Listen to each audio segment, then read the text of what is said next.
All right, so my name is Barbara Horn, and I'm with Athletes United for Peace. Right here is Dr. Philip Shinnick. He is an Olympian, activist, rebel rouser, and founder of Athletes United for Peace. And we'd like to welcome you to Girls Must Play.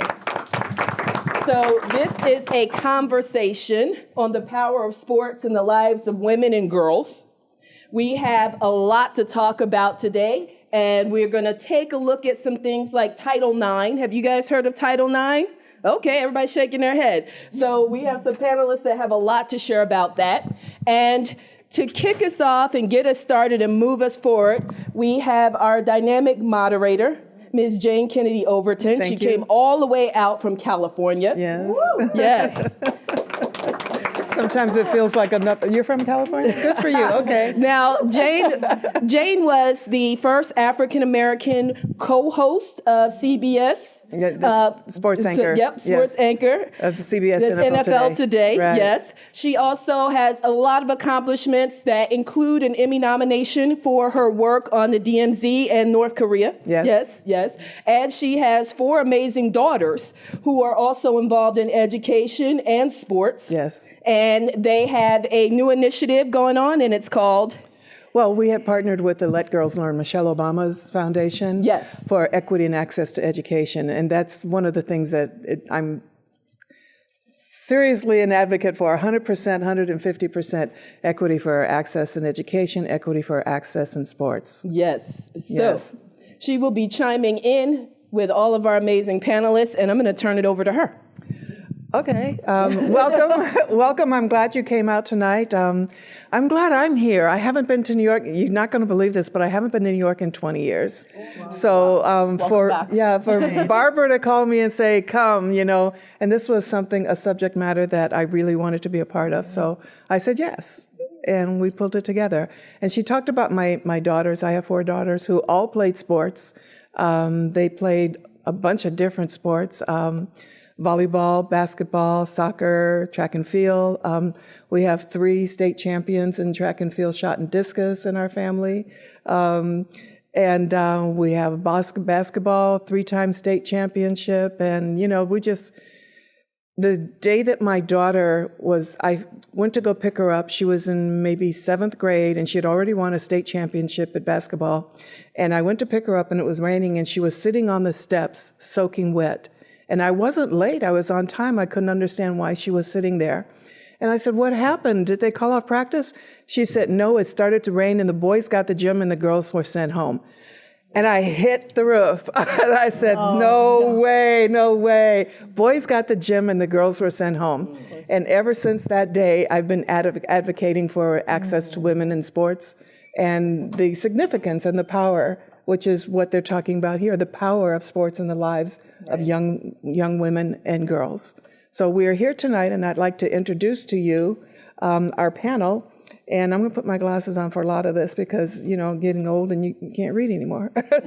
But education, as I said, is going to be a theme that's going to run through a lot of the panel discussions tonight, the questions that we ask. And this is going to be very loosey-goosey, so feel free to correct me if I get anything wrong. Feel free to step in if something comes up. I have no problem with that.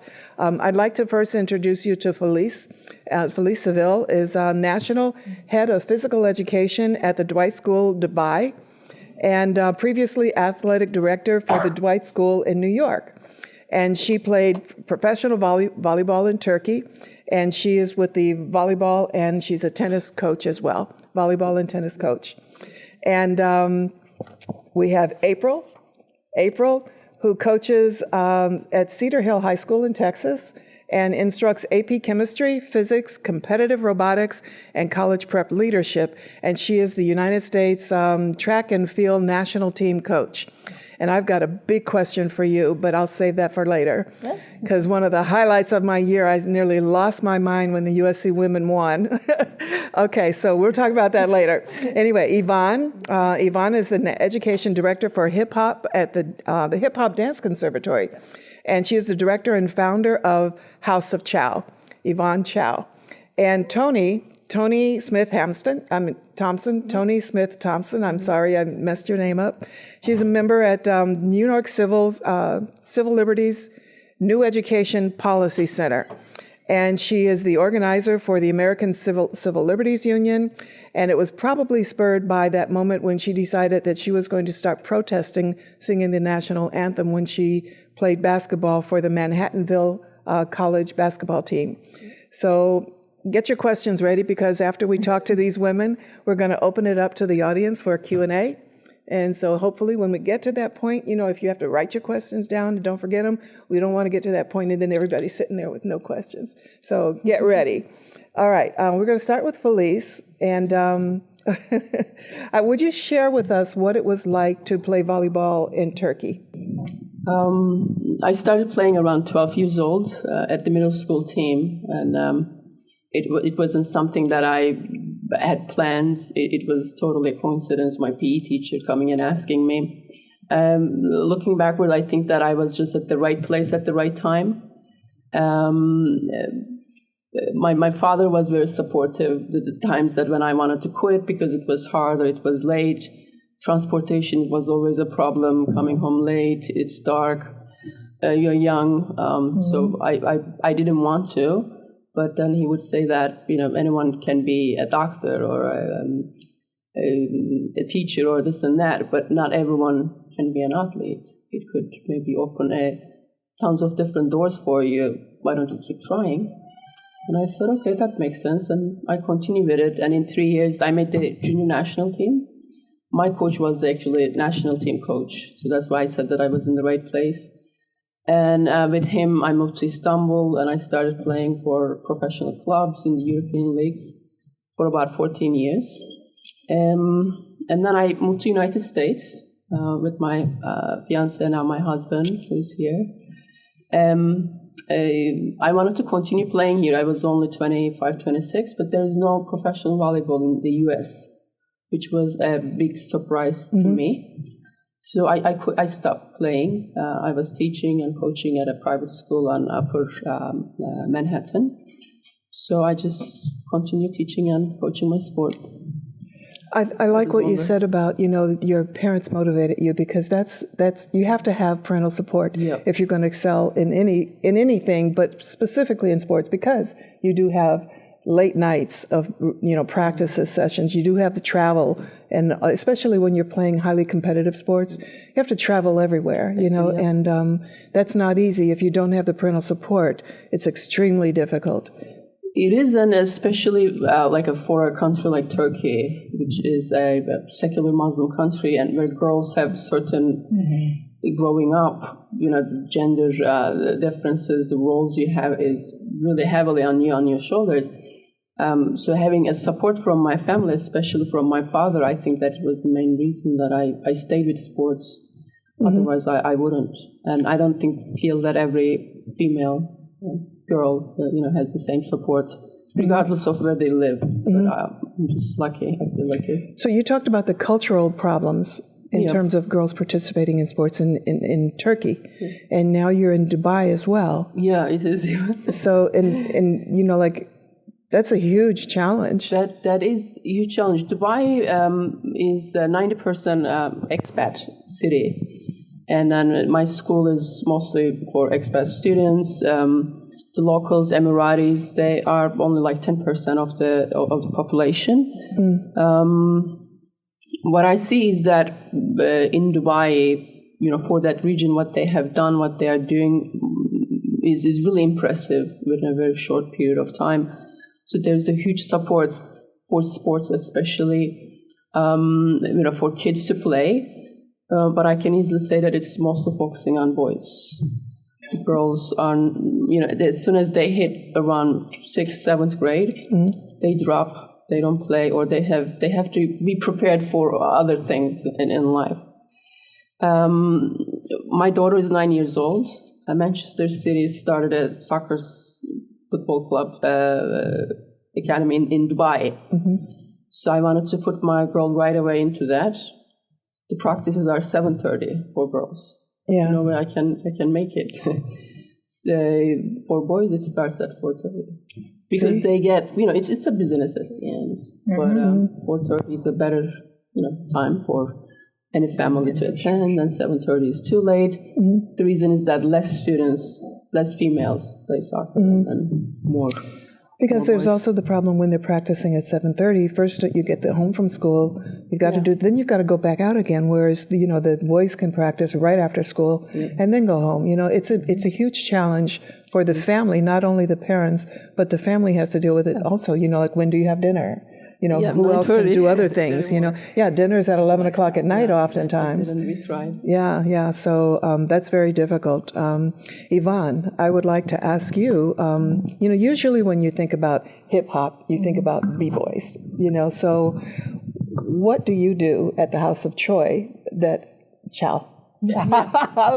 House of Chow, what do you do to try to get girls to participate in your programs? I'm going to backtrack a little bit to answer that question. So my organization is H+, the Hip Hop Dance Conservatory. House of Chow is the Asian American division that I created later. So we're going to start with, H+. Okay. Yes, when you think of hip hop, you think about b-boys. Okay, yeah, I definitely see that. I think Mos Def said it best, where he was like, whatever you are is whatever hip hop is. So I think it's important to recognize that this is not a hip hop thing, right? That you're always thinking about the men that are in the art form. It is really a world thing that then trickles down into hip hop, right? Which is a microcosm of society. For those who don't know what hip hop is, it is a cultural invention created by the Black and Latino cultural heritage of the United States, aka not me.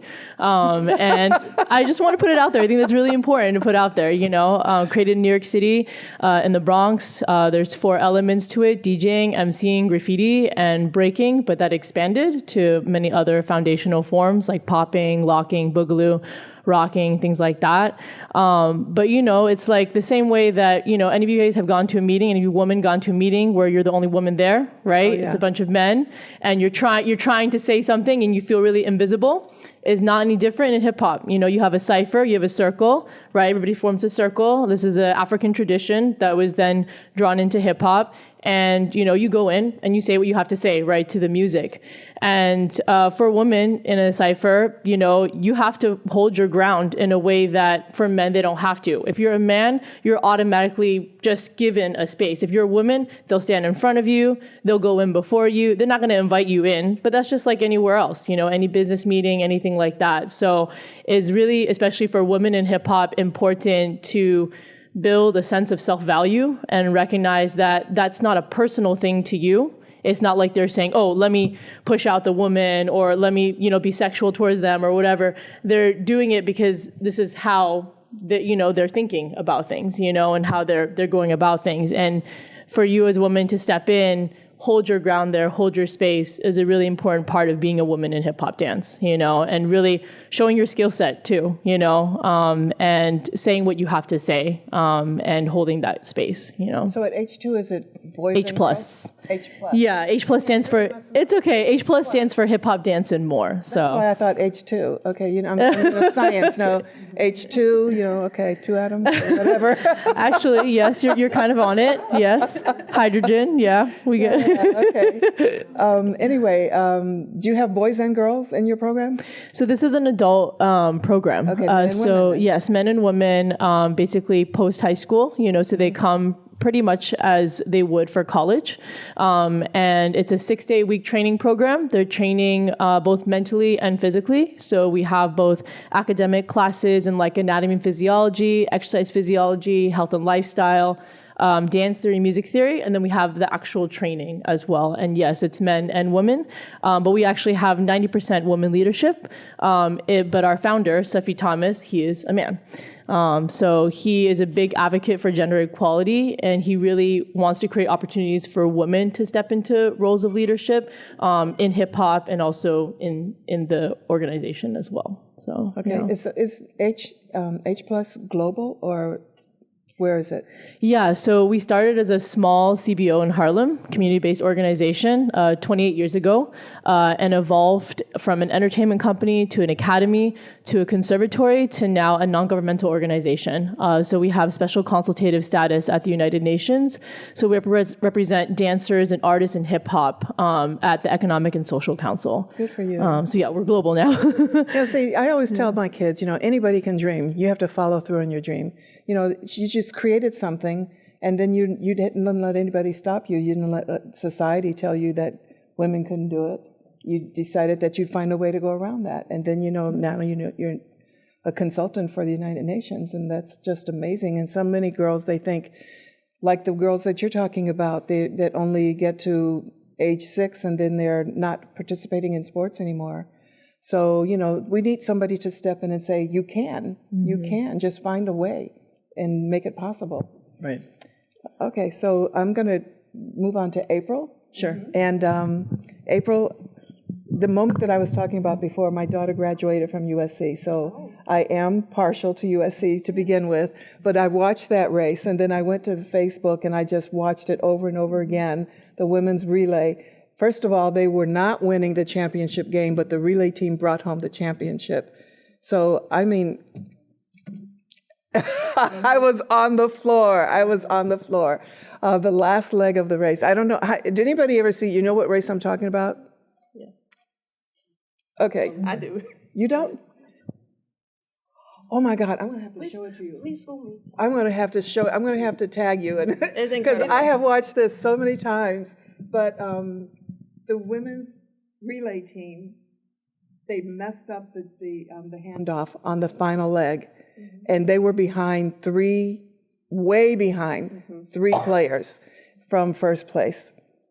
And that girl came around the curve, and you saw it? That girl came, over. It's just unbelievable. She came around the curve. You said it right. She came around the curve, and she just blew everybody away. The announcers were going, USC's not going to win this one. Wait a minute. Yep. What? Wait a minute. What? They could not believe it. She just came and just powered through and won it all, and they ended up 1 point ahead to take the championship. So I'm sorry I had to take a sidetrack on that, because it was just, oh my God, I was just blown away. Anyway, I'm a sports person at heart. But tell us about a moment in track and field that stands out in your career.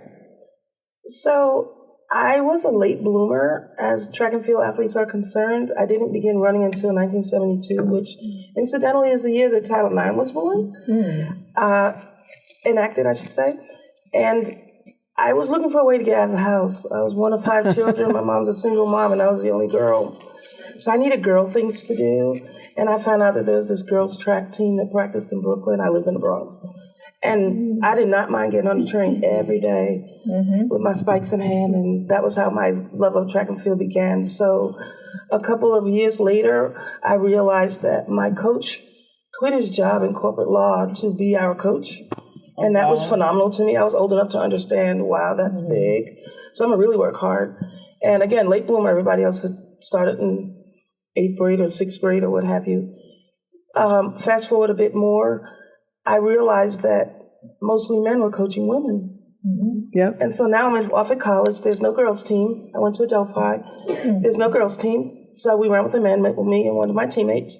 And we were perfectly fine to do that because we knew that we had a purpose to stay in shape and win. That's what we were taught to do. We were trained to win. So I decided I'm going to be a coach because I transferred to University of South Carolina, the other SC. Yes. I teach Curtis Friday now because the team wins multiple championships year after year. And I feel like I've been a little bit seed part of that because I was on the first women's team. So there were a lot of firsts in my career. I mentioned Title IX because I did not know that you could get a scholarship to go to college. It was all brand new. So my scholarship came in the form of a National Merit Scholarship. So I was okay. I kind of knew that my smarts would get me through, but I knew that my love was for track and field. So I decided I was going to become a coach because there weren't that many lady coaches. And the rest has led me now to 40 years later that coaching girls is a critical responsibility. I'm never going to say that men shouldn't coach girls, but I am going to say that girls should coach girls when they can. Because there are things that men don't have a sensibility about when it comes to being a woman. And I relied on my older teammates for that. Your bag had to have all of your feminine supplies and all this and that. And if any older teammate looked in your bag and you didn't have everything you were supposed to have, you got in trouble. But what that really meant was that there are some women looking out for me. And that meant a lot. So I decided that I would stick to it. Our children became track athletes, very successful, both national champions, not because we made them. We just said you have to do something. Yeah. I picked track. It made my life really easy. Yeah. And I'm pleased about that. I'm also pleased with their success and their academics. And that made it even more important for me to keep coaching, because I don't know that anyone can coach more sincerely than I do when it comes to raising women in track and field. And that's what I call it. As an educator, your job is to raise children. It really is. As a coach, my job is to raise athletes, to take you from where you are to where you can go. It really is. And as a United States track and field team coach, when I first got selected, it kind of blew my mind. I'm like, oh, wow, I've really kind of made a little dream come true. Now what do? And my answer to myself was work harder. So on the international scene, I had to learn that it's not just about the United States. For our team, it is. That's our focus. We're out there to win. But you get into a situation when there's a kid from Cuba who steps up late into an event. We're already in the finals of the long jump. We're in Pan Am competition, so it's not just United States. This young lady comes in. Her coaches are yelling at her, whatever the reason was. They were panicked. They were late. She was late. She came in, took one jump, beat everybody in the field. And all I could do was say, wow. Yeah. I got a long way to go on my coaching. Oh, wow. Because she just was phenomenal. And then as a coach, I try to advocate, well, she came late, shouldn't be. My team leader had to sit me down and say, look, it's not about us. Yeah. It's about the competition between Pan Am countries, and she gets to win. And I was actually proud of her. I went over, I couldn't congratulate her enough because her performance was so much greater than what our athletes could do. Again, it just made me know I need to up my coaching game, because there are a lot of kids out there here now that can jump that well. And I have to find them and coach them as they present themselves to me. So my USA track and field coaching began when I was a little girl. And I'm still searching to be a better coach and to serve girls more, because that's where I was raised in track and field.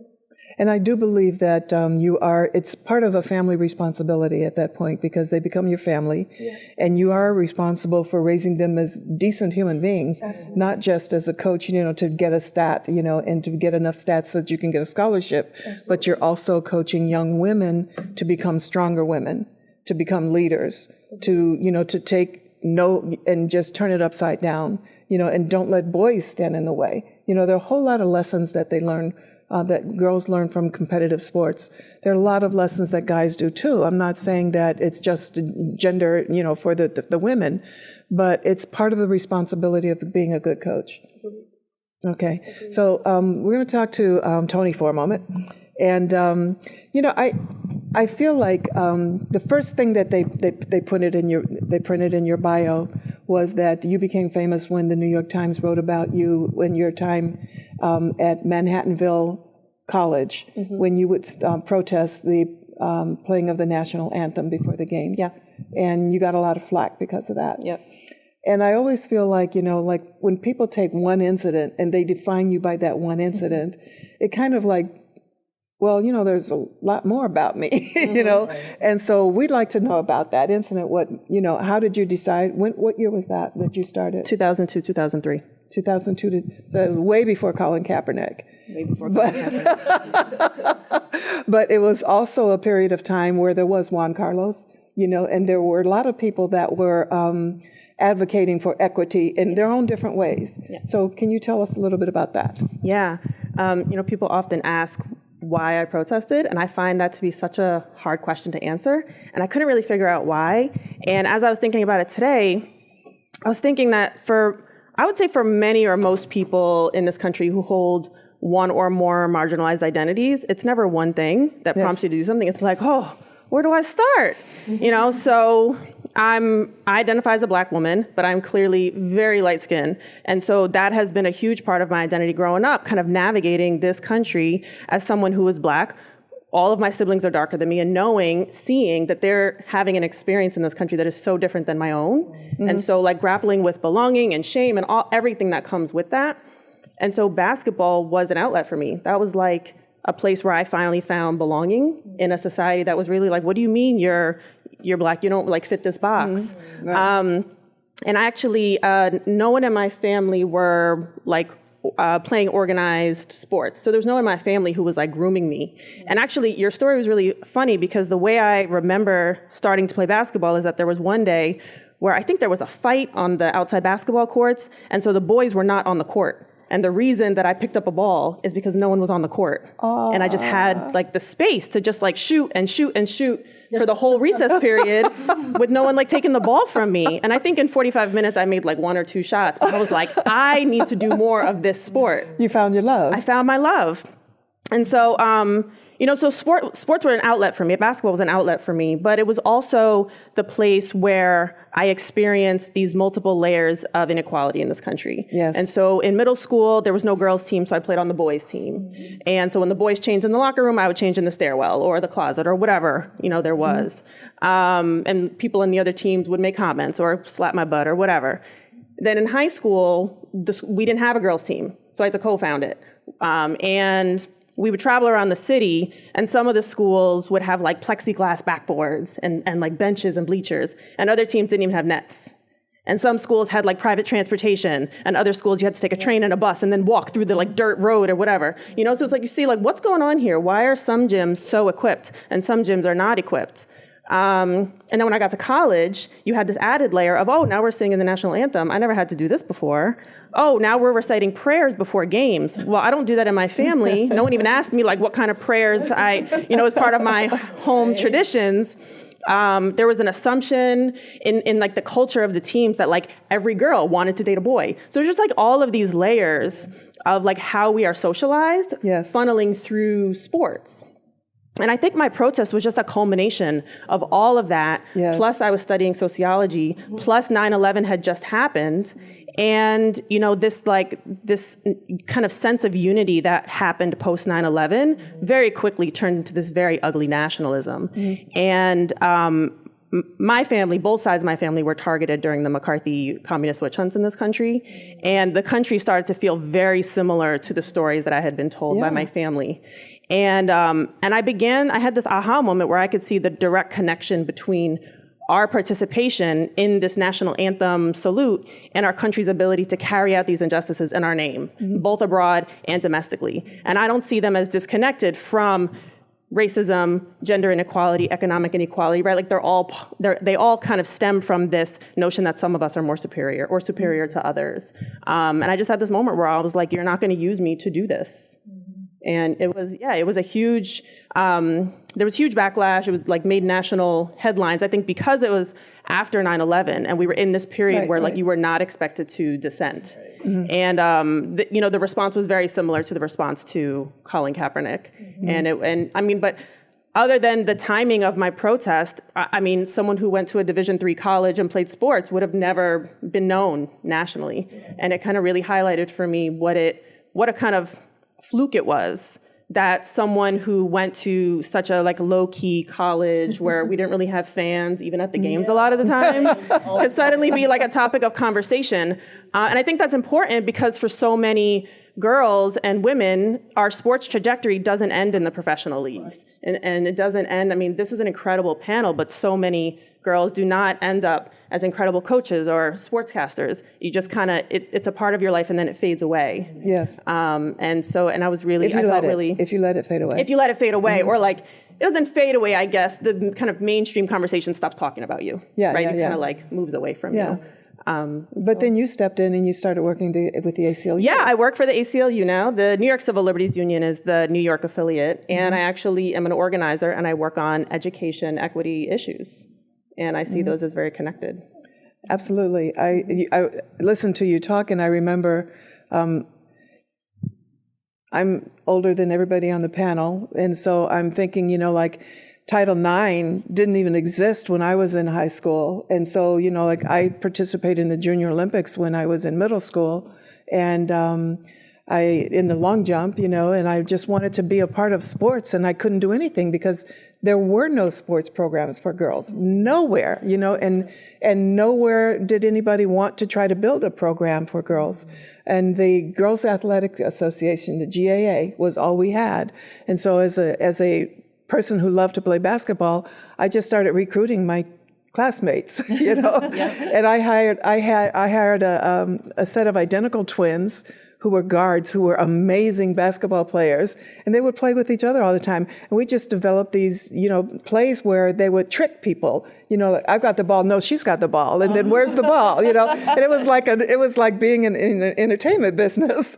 But the thing with us is that we only had half-court rules. Girls couldn't even run a full court. Oh, wow.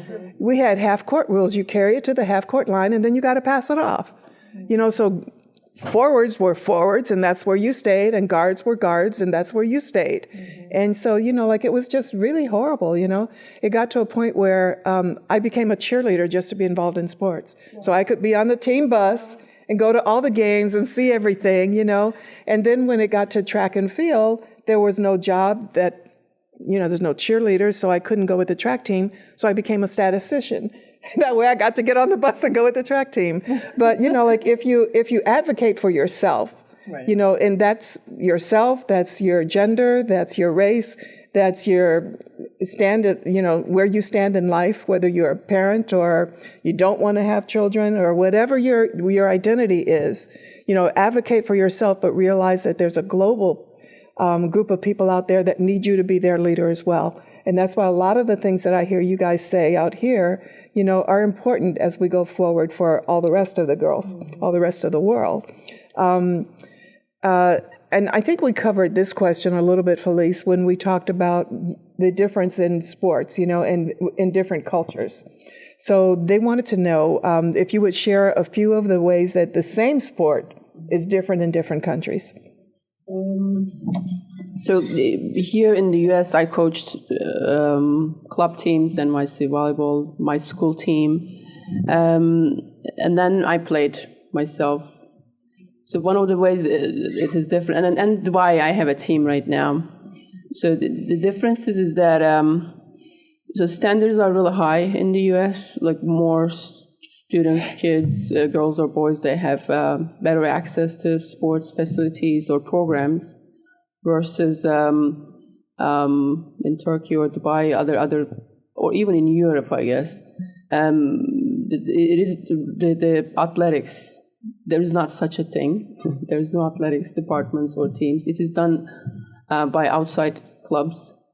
The school teams, they have one or two school teams, but that's it. The schools don't have budget to, either private or public schools, they don't have a separate budget to have school teams and then to have the competitions and etc. But the clubs do have. They are funded by big companies as a marketing tool. So the clubs actually pay money to, very different in the US, to high school students. They can make money. I was making money since 14, 15 years old. I was able to purchase a house. At 14? Yeah. So wow. there are no laws or regulations outside the US for that purpose. But then what we don't have is there is no scholarship for college. There's no college sports also because colleges don't have the budget to...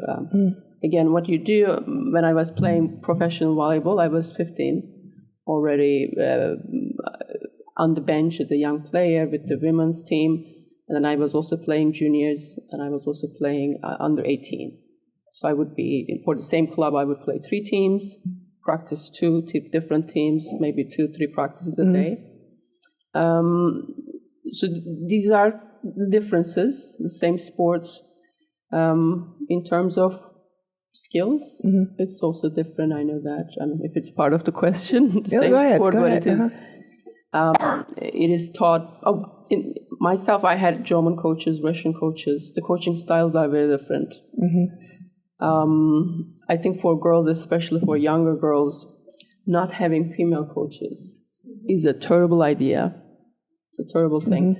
My teenage years, I had mostly Russian coaches. After Soviet Union collapsed, all these Russian players and coaches would come to Turkey very close. There was a language barrier, but they don't see you as a child or as a person. I think you just go and train and you do it. You don't talk. You are only told what to do.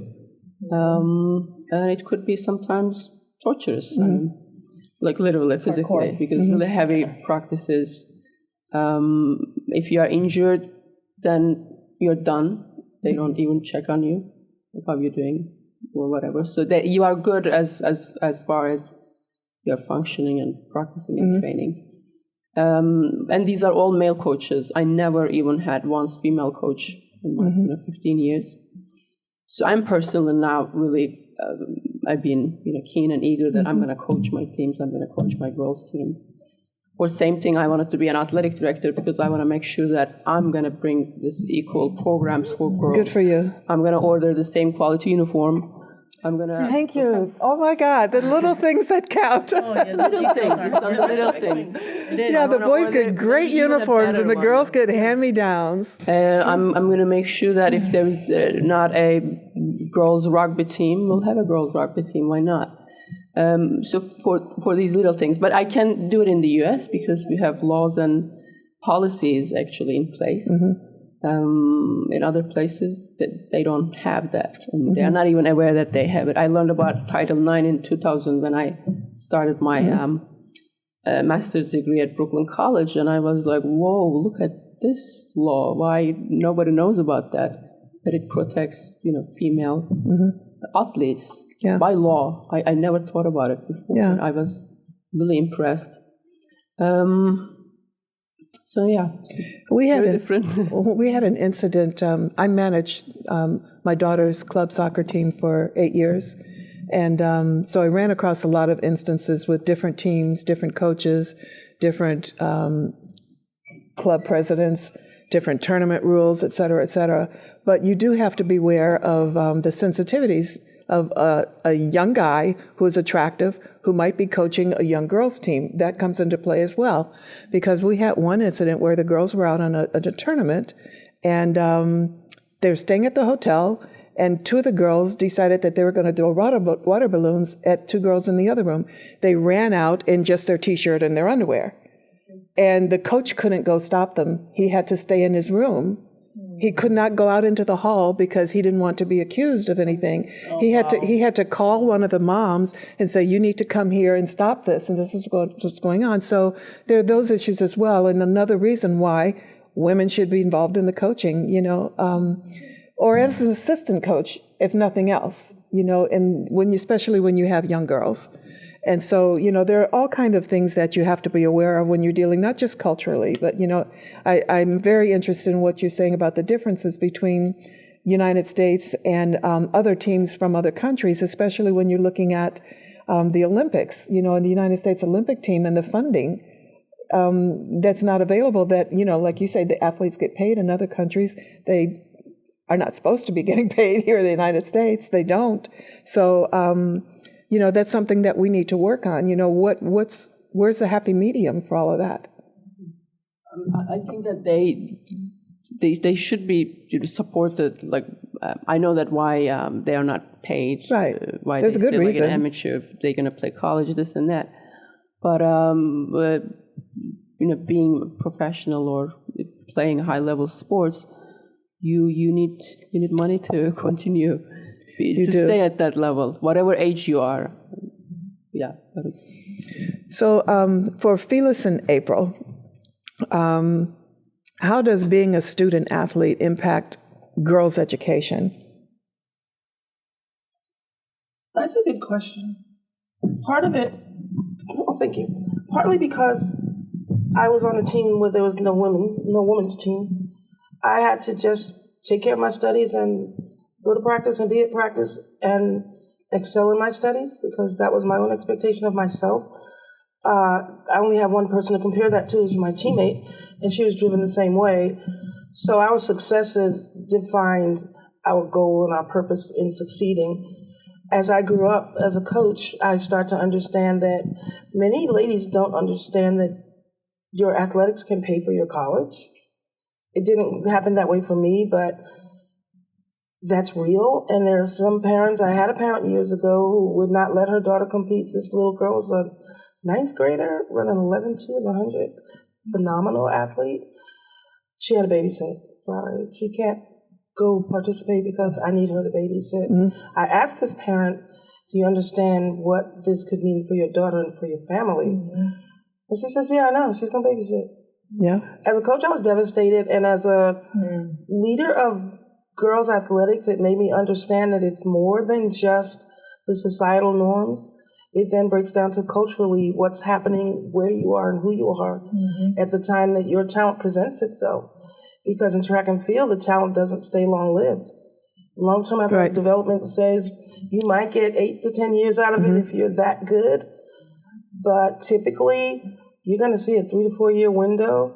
And in this United States, sadly, most girls quit sports after high school because... Any sport, not just track and field. Any sport, exactly. They do. Because being a girl becomes more important. And why does there have to be that delineation? Why does it have to be more important to be one than the other? And that's where you have to go to your ethnicity and your culture and your family structures to find those answers. Like you said, if you don't have someone supporting you, whether you're talented or not, it may not happen for you. And that's a sad story. That's a sad story. But it's a story that I learned how to address by getting to know families. And that became part of my coaching structure, coaching women. I got to make sure this family is on board with what makes this moment in this girl's life powerful and impactful, and possibly have them educated. I always look to girls and ask them if they're taking care of their studies first, because in Texas, there's a no pass, no play. If you're not passing your classes, you will not participate in sports. In a way, that's a barrier, but it's a constructive one, I believe, because you have to be successful at more than just your sports. What if your body fails you? What if your body can no longer perform at the level that brings you the notoriety? Well, then you have to have something else to do. And as a scientist, I'm just geeky that way. School is fun. School is fun. Math is fun. It's the equalizer. So the way that I see education in the athletics is that your math and science has to be the same as mine. It's what defines me as an academy, as a teacher. Academia. So, and it just makes sense to me. So I try to make that make sense to girls and families, because if you get the family buy-in, if that's the golden piece, as far as I'm concerned. As far as I'm concerned, I think so. Yeah, and my daughter that played soccer, she was really good, and she got recruited by a bunch of schools, and she was offered to play for USC. And after 8 years of touting all over the country, playing tournaments and all of that, and she was a goalie, so like every 2 weeks she had to buy new goalie gloves and all this gear that the club didn't provide for the girls but did for the boys, and so like all those years, and then she got the opportunity to play in college, and she said, I'm not going to do it. And I was, what? She said, no. She said, because I'd rather graduate from USC with a degree that says that I'm smart and I can get paid, rather than graduating as one of the college players, athletes, and I don't get paid, because the female goalies have maybe 2 opportunities to go pro once you're out of college, because there's not very many teams, and then those teams are not offering salaries that are even able to live on. Exactly. So, and I said, how can I argue with that? But she gave up the opportunity to play simply because there was no money to be made as a professional. Right. And, so, the fact that people have opportunities, there's such a huge gap in the difference of the salaries of men soccer around the world, not just the U.S., and women's soccer, football, if you want to call it that. So, that's something that really needs to be fixed. Tony, since your current work center is access to education, how do girls fit in with that? So I see, similar to other comments already, I really see sports and education as the two cornerstones of our society. Right? It's like they're so foundational. We see education as the great equalizer and sports as like this great opportunity. And student athletes are right at the intersection of that. And most of my work is based in New York City, but I cover New York State and I talk to people from around the country. And even in New York City, I'm born and raised in New York City, and I realized that there weren't that many sports to choose from in most schools. And so there was no girls basketball team at my school, and basketball is like the sport that you would have normally. So today I went and looked online to the Public School Athletic League here. There are 400 teams, And we have a system of 1,800 schools, maybe half. So probably less than half of middle and high schools have some kind of sports teams in New York City. And that just means they have one, right? Yeah. You don't have like the many. Yeah. And so my daughter, my oldest daughter, who's in 8th grade, when she was looking through this massive high school phone book, like in New York City, there's, so many schools. And one of her top criteria was whether the school had a soccer team. And that eliminated like most schools. So I was like, yes, but it's also like, that means you have like 8 schools to choose from. No, it's more than that. And so, as I do my like organizing work and policy work on education, sports just keeps creeping into the conversation. And so, after when Colin Kaepernick was protesting, suddenly you had people following his protest, not just at the professional level, but at the high school, middle school, and college level. And now you started to see students being threatened with discipline or being suspended or whatever, kicked off the team for protesting. I've seen that. And that's an educational equity issue. In New York City, one of the issues that I work on is school segregation. And so when I think about Title IX and equitable funding for sports or programs, I don't see that, we can't separate that from the fact that our schools are still racially segregated. And what does that mean for Black girls? What does that mean for girls of color who are now disadvantaged across gender and race lines? And there's actually a lawsuit right now in New York City challenging the unequal distribution of sports teams among public schools. And so there's a lot of ways that sports just keeps creeping back into the education sphere. And so I'm actually looking forward to being able to bring these kinds of conversations to middle and high schools where they can like critically examine sports. And Yvonne, you talked about there are educational opportunities that you offer through the programs, the H Plus program and the House of Troy. Why do I keep saying that? I think I'm getting House of Troy. I don't know. Okay, never mind. No worries. House That's of a long Chow. story. Yeah. House of Chow. Yeah, Okay. So, what is your process to education? I know you talked a little bit about it before, but can you expand upon that? Definitely. So at our conservatory, so just to kind of give some context, our NGO has 3 parts. One part is a conservatory, which is the 6-day-a-week training program that I was talking about earlier after high school. Then there's a repertory company where the students take that education and apply it in a real-life professional setting on stage doing concert dance. And the last part is service organizations. We train our dancers to build services for the dance community in New York City. So our training is called the Blade Dance Technique. It's one of the only codified teaching methodologies for hip hop dance that was created by my mentor, Safi Thomas, in 1995.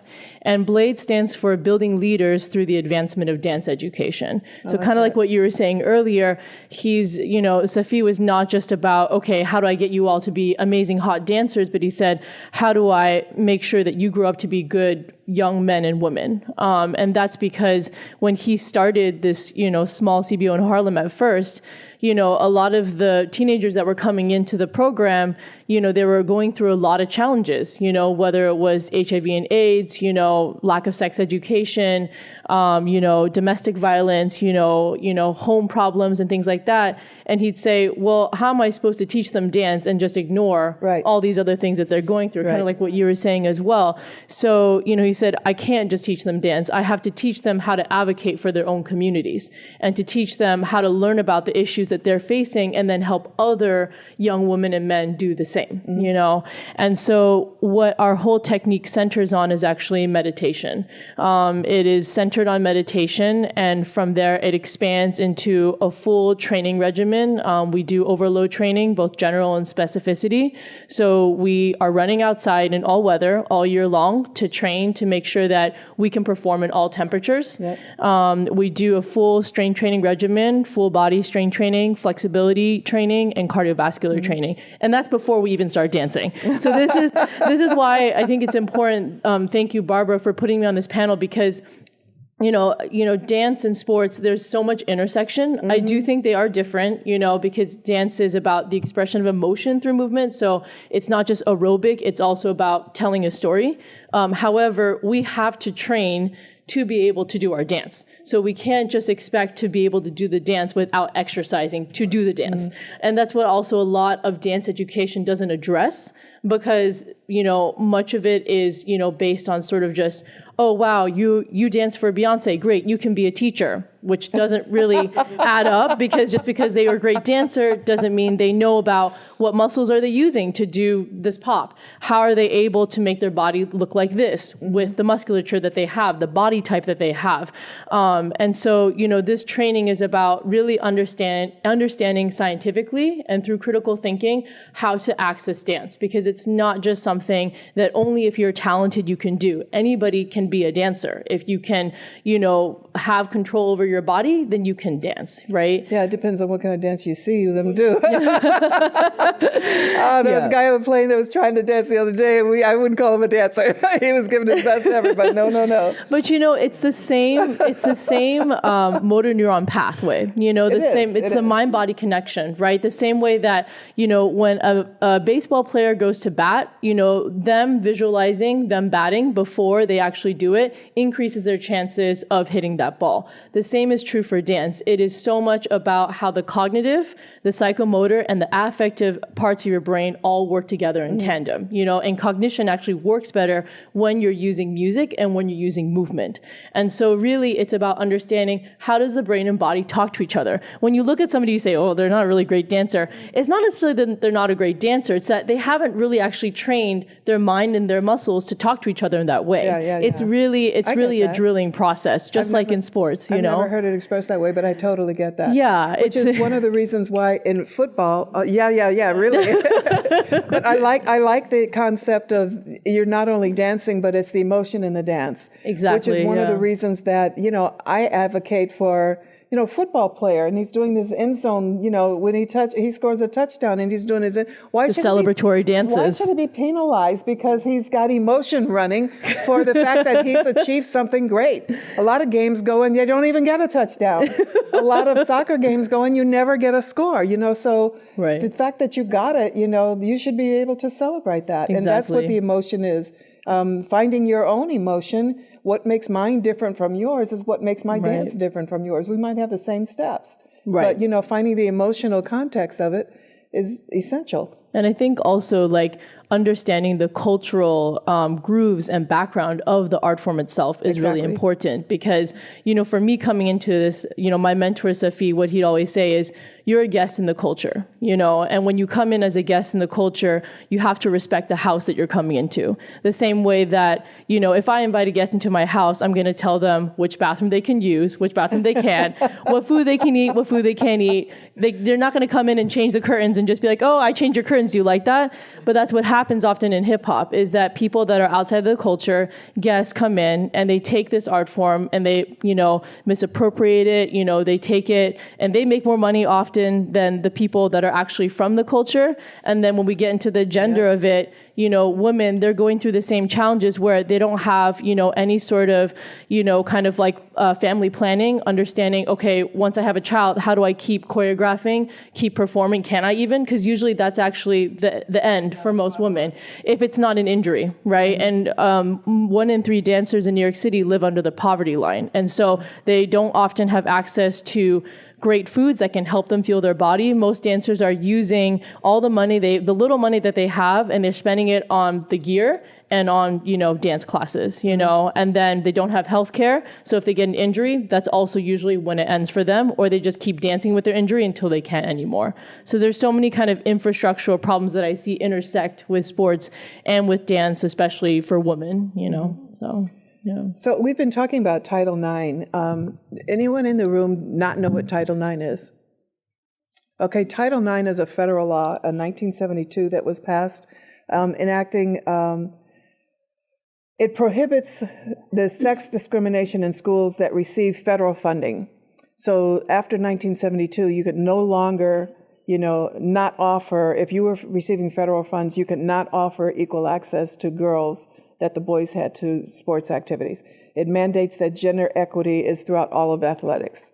So that was extremely important because it made, all these places that never offered, all 4 of you have talked about the fact that there were schools that did not offer athletic opportunities for girls. And then since Title IX, since they're mandated to, so now they're doing it, but I feel, and I could be wrong, but I feel they're not living up to the full potential of what Title IX was meant to be, including finance. They're not supporting it. Like you said, the boys get the nice uniforms and the girls get the hand-me-downs. So how do you guys feel, and anybody can answer this, how do you feel, what can we do to advance the full intent of what Title IX was meant to be?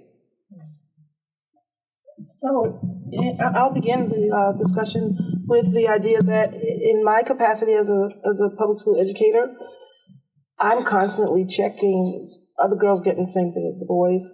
Just because it's a high school, it's obviously federally funded, and, well, not obviously, but federally funded, and you can't tell the girls that they have to have their practice at 7 o'clock. Most schools in Texas, most schools have elaborate athletic facilities compared to many other places. So a typical high school will have 3 gyms. So basketball will have boys and girls rotate who gets the late practice, who gets the early practice, what have you. And just keeping an eye on how the programs are run from the advantage of an athletic director. That person needs to know that someone is making sure that what's supposed to happen is happening. And that, in my brain, is the beginning. Now, I will say that there's some ignorance on my part in terms of being a professional coach or coach of professional athletes, because the United States team takes care of all of those aspects, and the team structures are equal. This many members can be in this event, and so forth and so on. And the advantages are set up to be equal, as well as girls and boys being paid the same amount, men and women being paid the same amount. They don't get paid a salary, but you do get incentives to win. So if you're in a specific league of competition and you reach the end, you may make $80,000 at the end of the competition, but the men's purse and the women's purse are the same. Sponsorships pretty much happen the same. So I have some ignorance as to how to see that Title IX intent in action at the level that I coach. Right. So I just try to make myself aware. And as a high school educator, as I said, I just try to make sure that the parents are aware that there are opportunities available. I remind parents there are 21 events in track and field, and it's most easy event, not most easy, but most attainable event to get scholarship in. There's 21 events. There's so many events, All you got to do is be good. That's right. So the money is there. The ability to earn or compete is there. There's Division 1, 2, 3.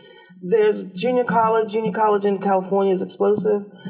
That's where there's a lot of opportunity for women to achieve, including women coaches. Women are still highly underrepresented in the coaching system in junior college in California. So they're always recruiting or trying to get someone who can at a specific level. So there are ways that we can advocate for women, and I think the beginning is to pay attention to what's happening at the level where you're being active. I applaud these young women because they've taught me a lot about what track and field or what athletics or what dance or basketball looks like this many years after, well, true story, I'll just make you laugh. I wanted to be an athlete because I lived in a house of boys and athletics seemed to be cool. I learned about cars and all this other stuff, so I joined the basketball team because my friend was on the basketball team. First day of practice, I'm sitting on the bench at practice, and I thought, something's wrong. And it's because when I got the basketball, I ran with it. No, that doesn't work. That doesn't work. And so my coach said, as I said, I'm sitting on the bench, it's practice. Something's not right. She says, well, they're starting this new track team. Why don't you go out? And that was the beginning. Drop the ball and just start running. Yeah, leave the ball on, just run. Right. You don't even have to worry about that little ball. She didn't want to have to take you from A. She wanted to at least start at M to get to Z. I'm pretty sure she thought, this is too much of a challenge. And it worked out well. So again, that was in 1972. So the beginning of the awareness socially for girls' athletics in New York City was blossoming. So again, I happened to be in the right place at the right time, and I could get myself back and forth. My mom didn't have to worry about getting me to practice because in New York City, you just get on the train or bus or both, and you make the magic happen. But I'm glad to know that young women are putting their foot forward where it needs to be, because again, I enjoy a little bit of luxury participating at the level that I do in terms of my coaching, in terms of my teaching, you have to have every bit of your mind on the key, and the key is education and sports, so it's going to always intertwine, always. So Yvonne, how do you meet your challenges, your financial need, because you don't get federal funding? Actually, do you mind if I just pick, Oh, go ahead. Yeah, okay, Go ahead. thank you. So I just want to mention the bad P word, which is patriarchy. Just because I think when we're on a panel about gender inequality, it is important to address that, men hold the power in a lot of these infrastructures, right? Whether it's educational systems, athletic systems, and things like that. And so, we as women can obviously step up, advocate for young women, and make space. But then there's also, on the flip side, asking men to also recognize things that they do, maybe that are not conscious, that also will deprioritize women, or decenter them from the conversation. And I just think that's really important to point out, because again, it's kind of like that whole the kind of lean in mentality where it's like, oh, women just have to lean in more. And it's like, yeah, sure, we're playing, we're skilled and everything. But then there's also the other part of it, which is infrastructurally, how do we address that, and how do we make sure that we're having those kinds of conversations. Including attendance. Right. Just to get, audiences to come in and watch the girls play, in whatever sport it is. Right. And, they're always advocating, go out and watch the guys play. Right. Support them, support them. the boys' team, support the boys' basketball, football, baseball, whatever it is. Right. And they don't even advertise at all. The girls are going to be playing too. Right. But then they don't advertise, and then the reason is that nobody watches girls' sports. That's what they say. The woman, they don't get paid, same, because it doesn't bring money, nobody watches it. Can you tell me, if it's a soccer game on TV, who would watch it? That's true, because when I first started playing, we would wear bikini type of shorts in volleyball, and then it changed to spandex now. I hated that idea. I don't know who ever, I know who thought of it. I'll take a stab at it, but I'm pretty sure I'll hit the target on that. It was just the same thing as beach volleyball. I mean, they get away with it because it's on the beach, but why? It makes me angry. So I don't want to go down that road, but it does make me angry. May I help a little bit? In track and field, it's the right stuff to wear. We used to wear... Not bikinis. Well, briefs. Okay. Even back then, even in the 70s, our coach had us in briefs. There was a store that was associated with Madison Square Garden called G. Cosby. I may not get the name right. But they made all of our uniforms. And all of our uniforms had briefs and showed, narrow strap. The tank top. It was tasteful. Mm-hmm. It wasn't bikini. Yeah. That was the best clothing for the job. And so we were raised in a way that taught us, this is what you wear. Right. So other kids showed up in basketball shorts or what have you, whatever was available at the time. So I get it about the small, scantily clothed, but we were never allowed to walk. As soon as you got off the line, you put your sweats back on. Yeah. That was an expectation, and to this day, that is still my expectation. So when you say it was the thing to wear, what made it the thing to wear? Because the form-fitting clothing made it easy for body movement. The spandex intro to the fabric, there was cotton mostly back in that day, so there was an ability to be able to move and execute in your particular events. And I will say particularly in the jumps, because you have to move your body in ways that are not necessarily just running. You have to make decisions about how you move, and you don't want your clothing hindering your performance. So again, the expectation was then, and for me still is, that your clothing is for your sport and for the job that you do on the track. It is not for public consumption. It's not a fashion hip hop. Oh, sorry, not hip hop, but it's not a symbol of I'm hip, I'm in. Right. Your clothing is for what you do, and then your sweats have a purpose as well. So should we put those on men's basketball players? Absolutely. Sorry. They used to be a lot They used to be shorter, and they're getting longer and longer every year. So it looks like that men's dresses more modest and women's is more immodest. And Yeah. That's a problem. It really is. I just want to advocate for track. Okay, I got it. I wanted to comment on your comment about people not watching women's sports. I heard this really interesting piece of information on this great feminist sports podcast, Burn It All Down. It's like one of my new favorite podcasts. But a couple of months ago, they were having this conversation, and they said that there was in the 90s, leading up to 2000, there was like a drastic increase in TV coverage of women's sports. And after 9/11, all of that headway was lost. And coverage of men's sports just took over again, even to the point where like men's poker was displacing very popular women's sports. And so I hadn't thought of hadn't thought about that element of it. But when people say people don't watch women's sports, like I think most sports, or any new industry, right? Like people don't just watch it, right? Like you kind of promote it, you invest in it, you build awareness about it. It has to reach people's homes. There's a lot of money in it. So just because you put it on TV once and not a lot of people watch it, then you say, oh, nobody's watching it, so let's not show it anymore. So there's more to it. I agree with you. There's absolutely more to it. We're going to lead into the Q&A if anybody has any questions, but I just wanted to put one thing. I found a quote a few years ago, and it's really something that I carry with me in my heart for going forward. And I found this maybe 20 years ago, and it just stays at the forefront of my mind.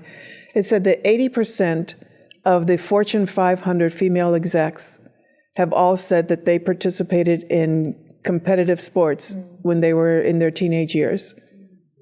And the fact is that it teaches you leadership. It teaches you how to get along with one another. It teaches you how to accept criticism. It teaches you how to win and lose. It teaches you so many things. It's not just the score on the final tally to find out who's going to be the winner or the loser. Because at the end of the game, if you played with all your heart and you've learned something, then you've won. So that's what's important to me, and I just keep that going forward. So any questions? Okay, I warned you guys. No questions? Okay, so we're going to wrap it up. Thank you. Oh, one question? Sorry, Yes. I just totally put you on the spot, sorry. No, you're wonderful. I have a slightly biased question because I already have some of an inside perspective, but I have to voice it out loud because I feel like it underscores everything that you've all been talking about. Thank you, by the way, everybody. Weren't they marvelous? Yes. Yeah, they were all marvelous. Thank you. Okay, back to your question. I've been to a couple of case studies, and I cannot overstate how engaging this was. At the beginning of the session, one thing that was brought up was how important parental or guardian support is in shepherding, or also like emotionally supporting girls to be involved in dance and sport. And so my bias question is geared towards Yvonne. Could you educate us on what it's like and how, what it's like, and also how much hope there still is for girls when that support is absent? Thanks, Ginger. Well, actually, our youth program is in the back, so I just want to give a shout out to Blade Prep back there. Those are our young women leaders in the making. Yeah.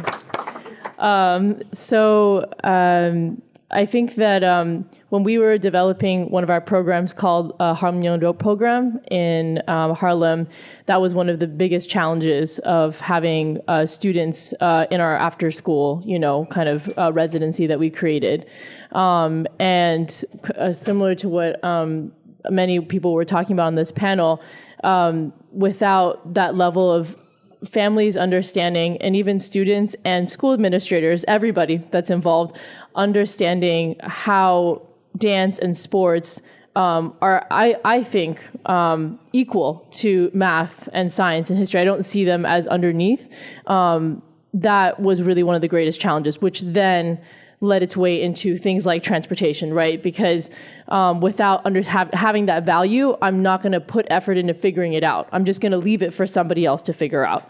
And often that was me. It was me taking home all these girls at around 10 o'clock, 11 o'clock at night. I was the one with my instructors bringing them back to the house. I knew their parents had late night jobs and things like that. I've done that too. Right. I think all of us probably have on this panel. And I think that there's a full conversation that has to be had with everybody involved in that child's life. But then there's sort of a larger perspective of recognizing that maybe it is the sports or the dance that's going to motivate the student to see how it's very much connected and uses math and science. This is what we talked about in dance a lot. Dance is math. Dance is science, it's physics. And my students, they went from being C average to A average, all of them. And it wasn't because they were like, oh, you have to go to class to do this. I would tell them, you come here and what it is that you're interested in, how does that connect back to all those other things that you think have no relevance? Because it's not that they don't think that it's interesting, it's that they don't understand what it has to do with their life. What are they going to use this for, right? So that was a big part of that conversation that had to be had as an advocate with the school administrators, with the parents and guardians, and with the students themselves. And that's, I'm sure, clear across the board for so many things that students do, quote unquote, after school, or even that it has to be after school to begin with is already a discussion unto its own, because I really was advocating for it to be during school, and it actually ended up being during school, but that's a whole nother conversation. Well, thank you all for being here. I learned a lot, a lot of it channeled with my own, personal feelings and thoughts, experiences, but I'm always looking to learn more, and I just love the idea that you were all here. The fact that this is a conference on the status of women, it could have gone in so many directions, and I'm just so thankful, Barbara, that you had us deal with sports, women in sports, because oftentimes that gets left. And exactly what you said, it has to be on the same level as everything else. And so thank you. We do have, if you keep it short, we have one more question, because she did have her hand up before. So now that you said what you shared, I'm sorry. Now that you've shared your experience, what you've done, what you guys have been personally trying to do, let's keep it in the state, for instance. What are you planning to do to make gender equality in sports equal? Well, you know what? There's a lot of things that can be done, but part of that answer is it begins with you. What are you going to do?